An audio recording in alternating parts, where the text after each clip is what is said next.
Fala galerinha, bom dia a todos. Como é que vocês estão aí? Gente, eu conversei com a Ana Paula, eu tive que fazer uma troca entre a aula do. Eu escrevi aí, mas só reiterando para vocês, tive que fazer uma troca da aula ao vivo no Meet hoje que a gente teria para explicar esse assunto. Seria jogo rápido, eu explicar, deixar de fazer o exercício, e depois a gente ia ver ligação metálica, a gente acabava essa parte. Então, eu tive que fazer uma troca, infelizmente, porque. Tô no hospital, né? Tive que levar minha mãe no hospital, tô com alguns probleminhas hoje. Então tive que fazer essa troquinha aqui, tá, galera? Mas sem perreps, no dia da nossa aula contra a gente não vai ter só semana que vem. Agora a aula de novo. Eu vou explicar aqui só a partezinha que faltou de ligação covalente. Vou deixar um exercício para vocês fazerem, tá? E na semana que vem a gente corrige, ou então já vê ligação metálica, e aí eu deixo para corrigir tudo no final que a gente mata logo isso até menino. Tudo bem, gente? Então, peço desculpa aí de novo pela troquinha. Aí eu escrevi aí, mas reitero, tá? Então vamos lá, galera. Olha só. Características das ligações covalentes. Lembre que a ligação covalente ocorre entre um ametal e outro ametal e dá-se pelo compartilhamento de elétrons. A gente comentou isso na aula passada, reiterando isso com vocês, tudo bem?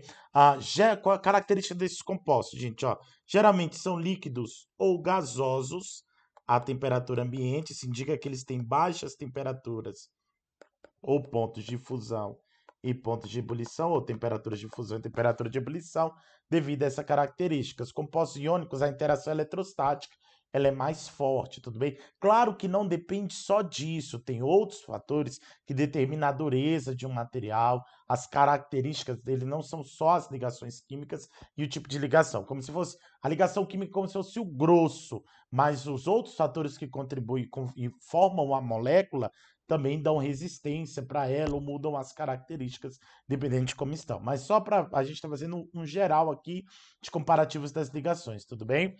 São isolantes dentro da água, claro que não todos, tem compostos que são covalentes, que quando você coloca em água eles viram iônico, é o caso dos ácidos, por exemplo, mas a gente vai ver isso quando a gente vê funções inorgânicas, que é o nosso próximo conteúdo, tá? São chamados também de compostos moleculares. Nunca esqueçam disso. Falou molecular, ele está falando de composto que faz ligação covalente. Lá no segundo ano do médio, isso vai ser muito importante, porque quando a gente estiver falando sobre geometria molecular, você vai ver que só compostos que fazem ligação covalente que tem geometria, os outros não têm, tudo bem? E galera, para fechar os tipos de ligações que eu não havia comentado com vocês. As ligações, elas podem ser divididas de três formas, ó.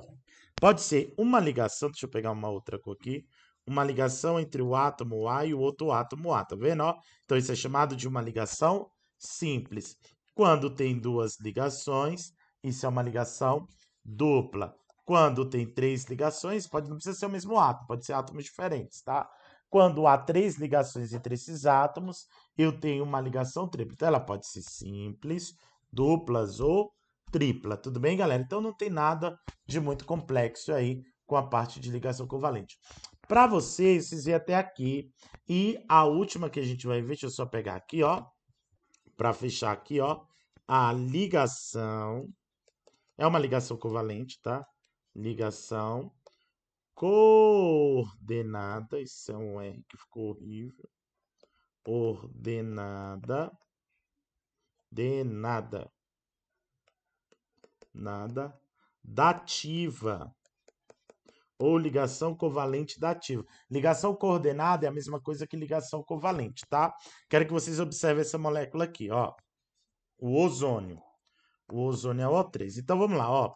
O número atômico do oxigênio é 16. Então vamos fazer a distribuição?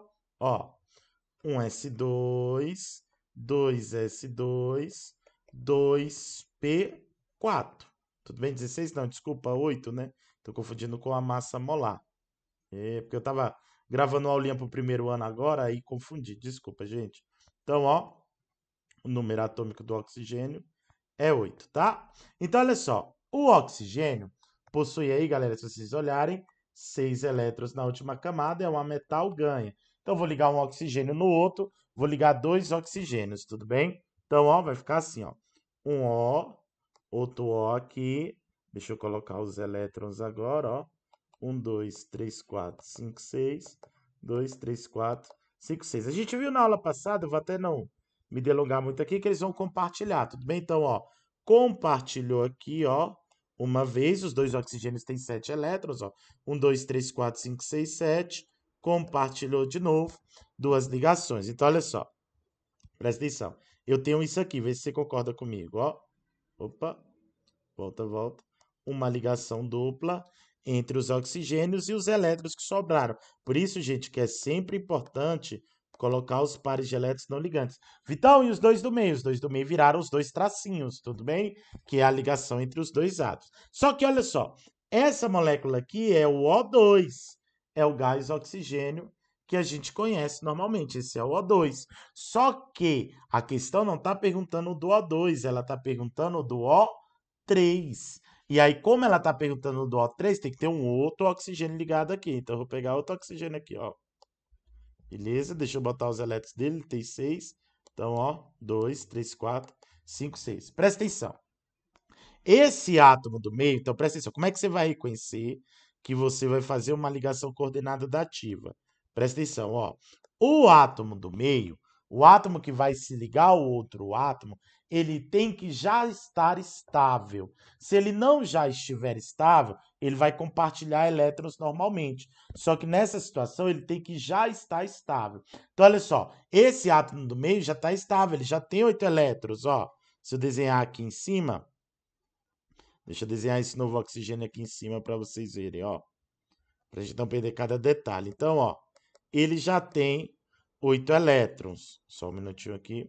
Então, ele não pode compartilhar com esse átomo de oxigênio, porque se ele compartilhar vai ficar mais que 8. Mas ele tem que se ligar a esse outro átomo de oxigênio. Então, o que ele faz, galera? Presta muita atenção que eu vou bem devagarzinho, porque como ao vivo é mais fácil vocês verem. E aí, felizmente, teve esse detalhezinho, mas eu remostro depois quando a gente se vê.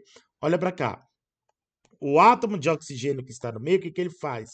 Ele usa os dois elétrons dele para se ligar ao outro átomo. Ele coordena os dois elétrons dele. Então, olha só, vocês vão ver que ele vai continuar com o mesmo número de elétrons. Essa ligação é igual uma ligação covalente normal. Só o que mudou? Mudou a origem de um par de elétrons. Que lembra que o par de elétrons ligantes se formava entre o elétron de um átomo e um elétron do outro? Nessa daqui, os dois elétrons vêm do mesmo átomo. Então, ó, ele vai usar esses dois elétrons aqui, ó. Aí acontece isso, presta atenção, eu vou pintar primeiro os dois elétrons de roxinho. Deixa eu apagar aqui, ó, para você ver, ó, de rosinha, tá vendo? Esses dois elétrons aí, ele vai usar esses dois, ó. Deixa eu apagar e agora colocar lá, ó, usou os dois elétrons para se ligar ao átomo. Então, olha só, presta atenção. Esse átomo de oxigênio que está à esquerda tem 6 elétrons não ligantes e 2 ligantes, tá vendo? Apesar dos 2 elétrons ter vindo do átomo do meio, tudo bem? E o átomo do meio continua com o mesmo tanto, ó. 2 não ligantes, mais 1, 2, 3, 4 à direita, 5, 6, 7, 8, tudo bem? Tem 8 elétrons aí no total, ó. 4 à direita, mais 2 não ligantes, 6. Mais os dois que ele usou dele para se ligar ao outro átomo, 8, tudo bem? Então, ó, aqui, ó, acabam sendo... Deixa eu mostrar aqui para vocês o tracinho, ó. O tracinho, deixa eu mudar aqui o tamanho. Fica um tracinho. Como a ligação, o elétron veio do átomo que está no meio, a gente representa por uma seta assim, ó. Dupla, tudo bem? Só para dizer que a ligação é dativa. Vitão, qual a diferença entre uma ligação dativa e uma ligação covalente? Elas são diferentes? Não, gente, de forma alguma. Elas são idênticas. O que muda é só a origem do par de elétrons, tudo bem? Então, isso é uma ligação coordenada dativa. Aí, formou a molécula de O3, que é o gás ozônio, tá? Que protege aí, tá lá na estratosfera, protegendo a gente dos raios ultravioletas, tudo bem? É a função do ozônio aí. Galera, dúvidas, anseios, mágoas, eu sei que acaba não conseguindo responder, eu prometo para vocês quando a gente for fazer o exercício em sala ou eu for mostrar para vocês, eu mostro de novo toda essa relação para vocês, tá? Um grande abraço para vocês e até semana que vem, vocês que a gente tem aula só na terça.